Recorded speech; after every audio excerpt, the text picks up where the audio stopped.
Muerte e inmortalidad.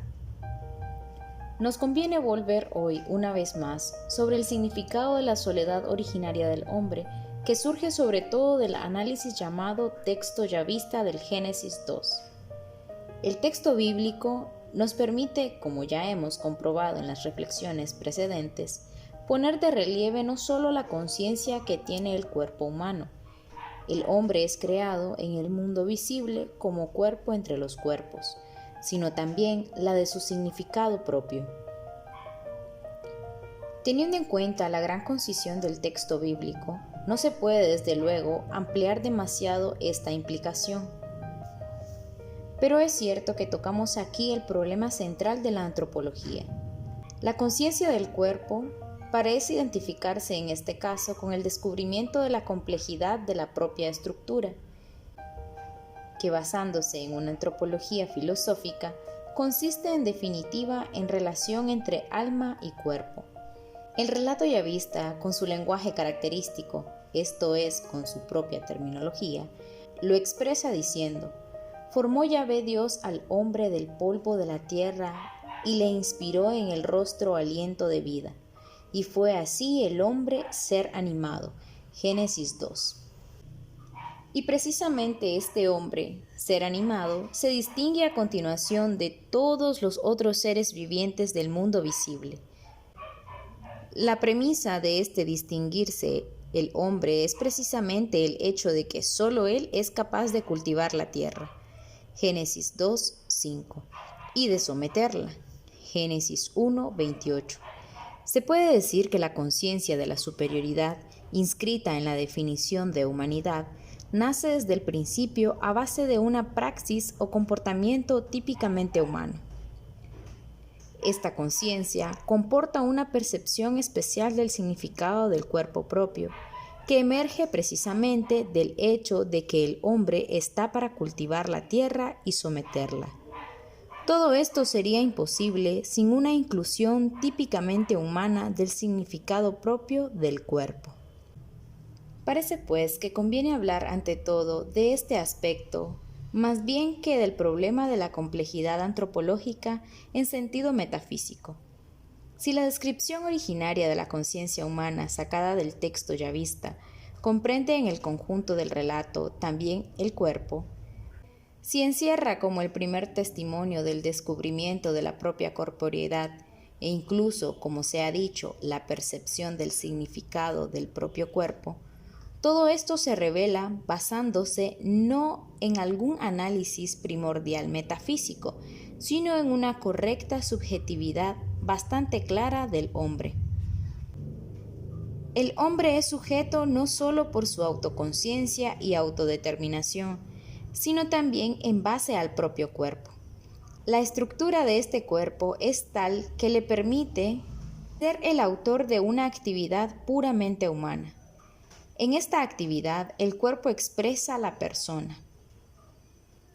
Es pues, en toda su materialidad, formó al hombre del polvo de la tierra, como penetrable y transparente, de modo que deja claro quién es el hombre y quién debería ser, gracias a la estructura de su conciencia y de su autodeterminación. Sobre esto se apoya la percepción fundamental del significado del propio cuerpo, que no puede menos de descubrirse analizando la soledad originaria del hombre. Y he aquí que con esta comprensión fundamental del significado del propio cuerpo, el hombre, como sujeto de la antigua alianza con el Creador, es colocado ante el misterio del árbol de la ciencia.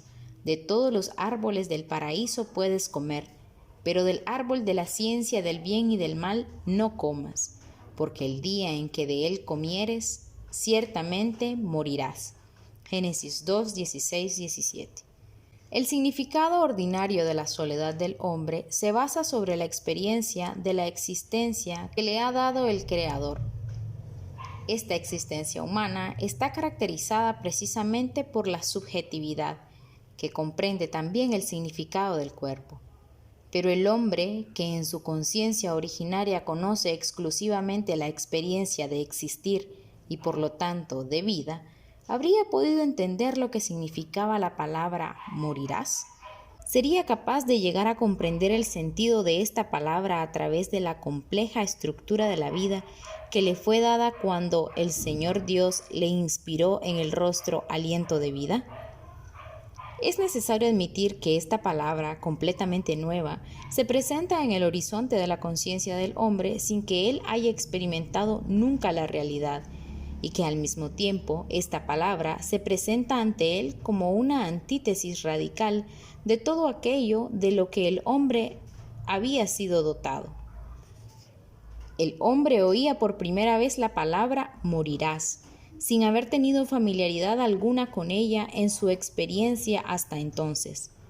Pero por otra parte, no podía menos de asociar el significado de la muerte a esa dimensión de vida de la que había disfrutado hasta el momento. Las palabras de Dios Yahvé dirigidas al hombre confirmaban una dependencia tal en el existir, que hacía del hombre un ser limitado y por su naturaleza susceptible de no existencia. Y en definitiva, dependía de él, de su decisión y libre elección, si con su soledad hubiese entrado también en el círculo de la antítesis que le había revelado el Creador. Estas palabras plantearon el problema de la muerte en sentido condicional. El día en que de él comieres, morirás. Juntamente con el árbol de la ciencia del bien y del mal, así hubiese hecho propia la experiencia de morir y de la muerte. Al escuchar las palabras de Dios Yahvé, el hombre debería haber entendido que el árbol de la ciencia tenía hundidas sus raíces no solo en el jardín en Edén, sino también en su humanidad. Además, debería haber entendido que ese árbol misterioso ocultaba en sí una dimensión de soledad desconocida hasta entonces, de la que le había dotado el Creador en medio del mundo de los seres vivientes, a los que el hombre, delante de su mismo Creador, había puesto nombre, para llegar a comprender que ninguno de ellos era semejante a él. Por lo tanto, cuando el significado fundamental de su cuerpo ya había sido establecido a través de la distinción del resto de las criaturas, cuando por esto mismo se había hecho evidente que lo invisible determina al hombre más que lo visible, entonces se presentó ante él la alternativa vinculada estrecha y directamente por Dios Yahvé al árbol de la ciencia del bien y del mal. La alternativa entre la muerte y la inmortalidad, que surge del Génesis 2:17, va más allá del significado esencial del cuerpo del hombre, en cuanto abarca el significado escatológico no solo del cuerpo, sino de la humanidad misma, distinta de todos los seres vivientes y de los cuerpos. Pero esta alternativa afecta de un modo totalmente especial al cuerpo, creado del polvo de la tierra. Para no prolongar más este análisis, nos limitamos a constatar que la alternativa entre la muerte y la inmortalidad entra desde el comienzo en la definición del hombre y que pertenece, por principio, al significado de su soledad frente a Dios mismo. Este significado originario de soledad, penetrado por la alternativa entre muerte e inmortalidad, tiene también su significado fundamental para toda la teología del cuerpo. Con esta constatación, concluimos por ahora nuestras reflexiones sobre el significado de la soledad originaria del hombre. Esta constatación, que surge de modo claro e incisivo de los textos del libro del Génesis, induce también a reflexionar tanto sobre los textos como sobre el hombre, que acaso tiene demasiado escasa conciencia de la verdad que le atañe y que está encerrada ya en los primeros capítulos de la Biblia.